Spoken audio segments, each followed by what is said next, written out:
Welcome back to Vegucation. So what we were just touching on was cardio versus strength training with women. Yes. So I know on my fitness journey, I really started out on the cardio train, right? Elliptical, running. You know, I looked at these women and I was like, she's a runner, look at her body. I can confirm to you guys, when I ran 9 miles a day, I was the fattest I've ever been in my life. Not the fattest. The fattest. Running 9 miles a day? 9 miles a day, I was the fattest I've ever been in my life. Terrible. My body fat was very high. I was really hungry. My body was extremely stressed out. Yeah. And I hated it. My knees hurt. I wondered how people could hold their pee for that long. And it was just not, I'm never going to be a marathoner. So now what I typically do is I strength train 3 days a week. I might catch a yoga class, and I walk 10,000 steps a day. And I'm the happiest I've ever been. My stress level is the best it's ever been, and I eat more food than I've ever eaten in my life, and I love my body. Love it. Love my body. That's the promised land. That is the promised land, and that's exactly where I'm going to teach you how to get to, too.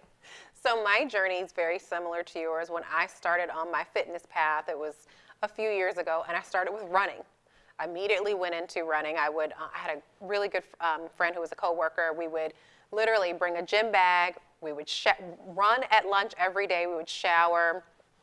We'd pack salads, and we did it every day consistently for quite a while. And then I got into like running 5Ks. So I was putting a lot of stress on my knees, and that's why, you know, I can drop it like it's hot now, but I got to pick it up like it's warm. My knees are not what they used to be. Yeah. And the one thing that a lot of people don't know about cardio, because I want to continue on with your story, is that, okay, let's say you get up this morning, you go run 5 miles. So let's say you burn 500 calories. Yeah, that's my life. Yeah. That's... She did not run 5 miles this morning. I do. I get at least 10,000 steps a day. I exercise for at least 30 minutes. Yes. But you're right. I don't wake up and run 5 miles. I wake up and run for 5 minutes. Yes. So when you burn that 500 calories, that's it. You burned it, but that's all you did. Yeah. When you strength train, if you burn 400 calories strength training, you're also going to be burning calories all day because your body has to repair the muscle that you just ripped. That is the benefit of strength training. So every time you lift weights, you are ripping muscles? Correct. That's why it you're hurts? tearing down the muscles. Oh yeah. my gosh. It Yeah. sounds painful, but I also like the fact that I burn calories doing nothing. Correct. I'm going to go lift some weights. Yes. Which is And why you can eat a lot more food. Yes, and that's actually something that you mentioned when you were doing heavy cardio, you were really hungry. I remember feeling hungry all the time, but I was running like crazy. Now, granted, I was very thin. I remember those photos. Yeah, and that was a time where there was a while where I looked back on it and I'm like, man, that's the picture of health. But I also know I did not feel healthy. Did I have a lot of energy? Yes. Was I small? Yes. Did I fit clothes that I wore in high school? Yes. Is that appropriate? How many calories would you say you ate a I day? don't know. Oh, I was super into calorie counting. I was using the apps where you like plug in I mean, it was obsessive. I was plugging in every meal that I ate, and I didn't like the obsessive nature of where I got. So fast forward to now, what I do is, like I said, I wake up, I wear my fitness watch, and I just make sure that I'm moving around every single day. The next thing that I'm going to incorporate into my fitness journey is I really do want to get into weightlifting. You've been telling me for a long time, and I feel like I'm finally ready to start burning calories after my workout, because who wouldn't want to do that? Yes. I Yes. can feel the tone summoning me. I think it can be intimidating. And so I want this to be a safe space for anyone, you know, send us questions, send us messages. Do you feel intimidated at the gym? Because if you do, I get it. I totally get it. Yeah. But it is the best feeling in the world to walk in.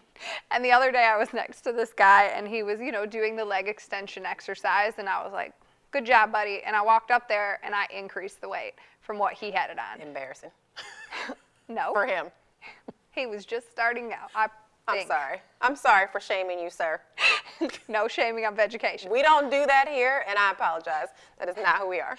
But it was such a great feeling because I've worked so hard to be able to get to that space. Yeah. And then also to know that I have the freedom of taking a week off at the gym and not feeling like my entire body composition is going to change. Because again, right? So if I don't work out strength training for a week, I'm probably still repairing muscles from the prior week. Yeah. if I've been doing cardio, what happens? You just, after you stop, it's done. Yes. So you are reverting. Correct. If you know, don't keep the discipline. Yes. So I don't know if you have seen these, but there are these videos out there, and this is, you know, we talked about shaming. Don't do this, people. This is mean. But there are these videos out there. But you watched the video. I did watch them of people capturing other people at the gym, and they don't quite understand how to use the machines. I know. And so the way they use them is not as intended. And it's so hard as a trainer. I mean, I know every trainer out there does the same thing as me, is they see people literally about to kill themselves at the gym. They're like, you can't say anything. It's not your job. It's not your place. You're not here to do that. Just stick to your workouts. But sometimes I know some of us, myself included, will go up and say something and help them out. And I've had, you know, older people at the gym come up to me, and I'm happy to help them. Yeah. But I have a guy who dances on the stair stepper every morning, and it makes my day. I want Okay. to be him. So I appreciate the fact that you see something and you say something, because when you talked about going into the gym and feeling intimidated, I know for me, I'm not a big gym person. For a really Yes. long time, I have chosen to work out at home. So I'll do videos, I'll take walks, because I think there is a fear for me that I will go into the gym and not know what to do. I'm nervous about how the whole personal trainer thing works and like how hard they're going to push me, even though there's a little part of me that's like, yeah, push me. Like, I want to be challenged. But I like the fact that you kind of just go in and take control, and like you don't let people basically like make fools of themselves for all of TikTok to see, Again, even though it's funny. can be funny. But also, people The don't one where the guy was like gyrating and thrusting. I'm sorry, it's like that's not how it works, but it looks hilarious. But again, you know, you get into a space where it's really unsafe, especially when people are throwing around these weights and you're like, you are going to throw out a neck vertebrae. Like, what is happening here? Vertebrae? Yes, it's going to be bad. You're going to slip a disc. I'm going to have to call someone. I threw my back out at the gym, and I went from bending down, because I do have a couple of disc problems, and I went from bending down to move a bench, and oh, it took me down. It took me down and out. And the guy was couldn't get like, back up. you threw your back out, didn't you? And I was like, I sure did. And then I was like, I don't know how I'm going to get downstairs. Oh, geez. Yeah, and so I've been there, you know, but I think that part of the space that you have to get into is you have to stop judging yourself, right? Stop judging yourself. Stop judging yourself in the mirror. Stop judging yourself because you can do a push-up and you can't. Push-ups are my nemesis, okay? You hate push-ups? Hate push-ups. I have a very strange body. I have very long arms. I'm on the taller side. They're hard to do. You are very tall. We were doing something earlier today. Torso measurement. Oh my gosh, and my torso. Like who gets, you know, and people ask, you know, is it easier for people who are on the shorter side to bench press and do push-ups? 100% yes. Yeah? Yes, it is easier for them. That's good to know. Absolutely. I don't like push-ups either, but it's because I have noodle arms.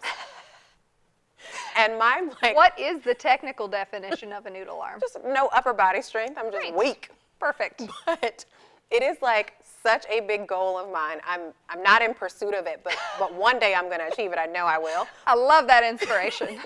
It's a big dream of mine to be able to do a pull-up. And it's something that I haven't been able to do even as a kid Yep. because I have noodle arms. And I'm telling you, so, you know, we kind of have both ways. We have either really good upper body strength or really good lower. My legs are I'm lower. carrying You got that booty bopping trunk, you're lower. booty bopping trunk. I'll Yes. receive it. I got nothing up here. Yes, Again. I'm the same way. I'm like, baby bicep. I talk to it every day, you know, trying to grow it. And it's been years to get to where I am. But it's dedication and consistency.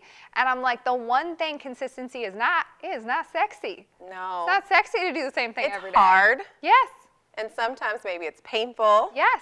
And it takes discipline. And there are days where you just are like, you know what?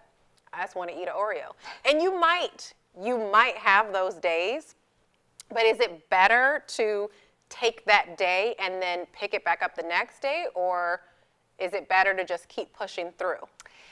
It depends on the circumstance. Okay. How often are you taking time off? So for me, I kept getting injured at the gym. That is A signal. a signal from my body I needed to take a week off. So I purposefully did not bring my gym stuff when we came to film. Yes. I need a break. So your body will send you signals that we're in trouble and we need to take a break. So listen to it. Does that need to happen every month? No. Does that need to happen every week where you take at least 1 to 2 rest days? For women, I recommend at least 2. Yes. So listen to your body. We'll be right back with more of education.